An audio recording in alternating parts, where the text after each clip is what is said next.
Enjoy کر رہا ہے. اسی کے ساتھ ساتھ ہمارے ساتھ جاوید افریدی صاحب ہیں جو کہ زلمی فاؤنڈیشن کے بھی چیئرمین ہیں اور پشاور زلمی کے بھی آنر ہیں. جاوید بھائی فرسٹ آف آل تو بہت شکریہ آپ کے اس بزی ٹائم میں سے آپ نے ہمیں ٹائم دیا. جاوید بھائی ہم یہ جاننا چاہیں گے زلمی گروپ جو ہے, زلمی فاؤنڈیشن کہہ لیں, پشاور زلمی کہہ لیں, گلوبل زلمی کہہ لیں, اس میں دبئی زلمی ہے, ہانگ کانگ زلمی ہے, یہ زلمی فاؤنڈیشن کو پوری دنیا میں پھیلانے کا یہ جو ایک ویژن ہے, یہ خواب ہے, یہ کیسے آپ کو آیا کہ میں اس کو پورا کروں؟ میرے خیال میں اس سارے جو آپ نے کویشچن پوچھا اس کا ایک ہی مجموعہ ہے, اور میں اس کو اس طریقے سے سم اپ کروں گا کہ Zalmi is not about just cricket only, اور یہ ایک تحریک ہے, اور انشاءاللہ یہ ایک ایسی تحریک ہے کہ ہماری نوجوانوں کی تحریک ہے. ہم نے دنیا میں وہ امیج دینا ہے دنیا کو انشاءاللہ کہ پاکستان کسی سے پیچھے نہیں ہے, پرامن لوگ ہیں, امن پسند لوگ ہیں, اور انشاءاللہ جو ہم سے چھینا گیا ایک گراؤنڈ تھا یا وہ ایک اسپیکٹرم آف فیسلٹیز تھی, انشاءاللہ وہ واپس پاکستان, زلمی کا رول ہوگا اس میں اور زلمی اس کو لے کے آئے گا انشاءاللہ. جس طرح بھی آپ نے کہا کہ یہ ایک تحریک بن چکی ہے, Zalmi is also a big brand nowadays in Pakistan. اسی برانڈ میں آپ نے ڈیرن سیمی انٹرنیشنل پلیئر کو پاکستان میں لے کے گئے, اس کو کھلایا, اور اس بار آپ نے تو اپنی جرسی لانچ پہ بھی باقاعدہ پشاور لے کے گئے. وہ مناظر ہم نے دیکھے ہیں جو پاکستانی قوم آپ کا شکریہ ادا نہیں کر پاتی کہ ایک انٹرنیشنل پلیئر کو پاکستان لے کے گئے جہاں پہ کرکٹ بحال نہیں ہو پا رہی. تو وہ فیلنگس کیسی تھیں آپ کی؟ ڈیفینیٹلی ان کو بڑا کریڈٹ جاتا ہے, اور جس طریقے سے ڈیرن سیمی نے ہماری اس انیشیٹو کو اور انویٹیشن کو جو ہے وہ پازیٹیو طریقے سے لیا. اور میرا یہی میسج ہے کہ دیکھیں, میں نے جیسے پہلے بات کی کہ کیا کچھ پاسبل نہیں ہے اس ہمارے ملک میں, سب کچھ پاسبل ہے. صرف ہم نے اپنے آپ کو ایک مٹھی کی طرح اتحاد بن کے دنیا کو یہ میسج دینا ہے کہ آئے مل کر اس پاکستان کی جو اصل بیوٹی ہے وہ دنیا کے سامنے ہم پیش کریں. اور اگر میں ڈیرن کے سامنے پیش کر رہا ہوں یا دوسرے تیسرے کے سامنے پیش کر رہا ہوں تو اسی وجہ سے وہ پاکستان آ رہے ہیں اور وہ پشاور آ رہے ہیں. پشاور کی ری برانڈنگ ہو چکی ہے الحمدللہ, اور پازیٹیو طریقے سے ہو چکی ہیں. کچھ سالوں پہلے آپ پشاور کا نام لیتے تھے, لاہور اسلام آباد سے لوگ نہیں جا سکتے تھے, تو آج آپ کے پاس الحمدللہ باہر دنیا سے لوگ آ رہے ہیں, اور وہاں پہ جب آ رہے ہیں تو میرے خیال میں اس سے بڑی بات کیا ہو سکتی ہے کہ ان کے مابین ان کا بڑا جو سٹار ہیں وہ ہو. اور I must give a credit to Darren Sammy for this thing.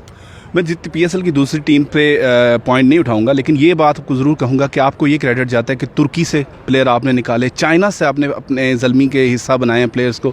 تو یہ جو آپ کھوج کر رہے ہیں مختلف ایسے ایریاز میں جہاں سے کرکٹ کا شاید نام بھی نہیں نکلتا, تو یہ ایکسپیرینس کیسا رہا آپ کا؟ دیکھیں, امپورٹنٹلی آپ یہ دیکھیں کہ ہم نے اسپورٹس کی ڈائیورسفیکیشن کس طریقے سے کرنی ہے, اور اسپورٹس میں ہے کیا, اٹ سیلف کیا ہے اسپورٹس کے اندر.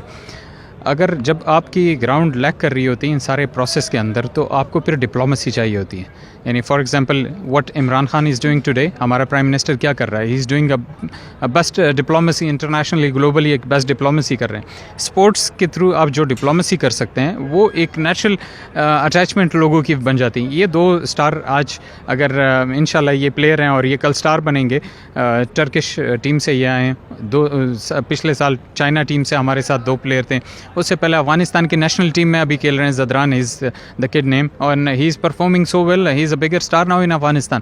سو اس سے بڑھ کے کیا بات ہو سکتی ہے کہ یہ اسپورٹس ڈپلومیسی بھی آپ کی ہو, اور سملرلی یہ جو لڑکے ہیں آپ کے, یہ ایک پازیٹیو امیج آپ دے رہے ہو, اور ڈگ آؤٹ کا انوائرمنٹ دے رہے ہو, پوری ٹیم کا انوائرمنٹ آپ دے رہے ہو, اور انٹرنیشنلی یہ ایک میسج پاس آن کرتے ہیں اپنے ملک میں کہ بھئی دیکھیں یہاں پہ پاکستان کی جو سپر لیگ ہے وہ کتنا بڑا امپورٹنٹ اور اہم پلیٹ فارم ہے ہم سب کے لیے. ابھی آپ نے بات کی کہ اسپورٹس از آلسو ڈپلومیسی, دنیا میں امن قائم کرنے کے لیے اسپورٹس.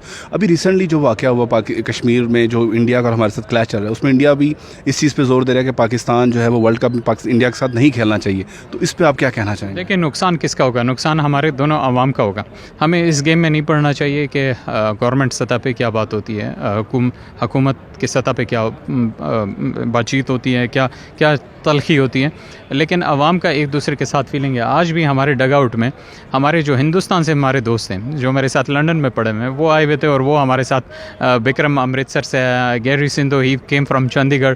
تو یعنی اس طرح کے لوگ ہیں کہ یار ہماری اپنائیت ایک دوسرے کے ساتھ بارڈر پہ تقسیم ہونا, میرے خیال میں یہ بہت بڑی زیادتی ہوگی ہم سب کے لیے. آخری سوال, زلمی چیمپئن بننے کے بعد اپنی سیلیبریشنز جہاں جہاں پہ زلمی کے امبیسڈرز ہیں, زلمی کے لوگ ہیں, وہاں تک پھیلائے گی یا صرف پاکستان میں سیلیبریشن ہوگی؟ دیکھیں زلمی, میں نے آپ کو کہا کہ یہ کرکٹ نہیں ہے اور یہ ایک تحریک ہے, اور اس تحریک میں اگر آپ دیکھیں کہ ہمارے پاس خیبر پختونخوا سے 6 لڑکوں کا ہونا, سملرلی ہمارے پاس اور ملکوں کے لوگوں کے اور سٹیز کے لڑکوں کا ہونا, پنجاب ہو گیا, سندھ سے ہیں ہمارے پاس لڑکا, بلوچستان سے ہیں, تو یہ پورے پاکستان کی ٹیم ہے انشاءاللہ, and you will see the flavour all around Pakistan انشاءاللہ, not only in Khyber Pakhtunkhwa.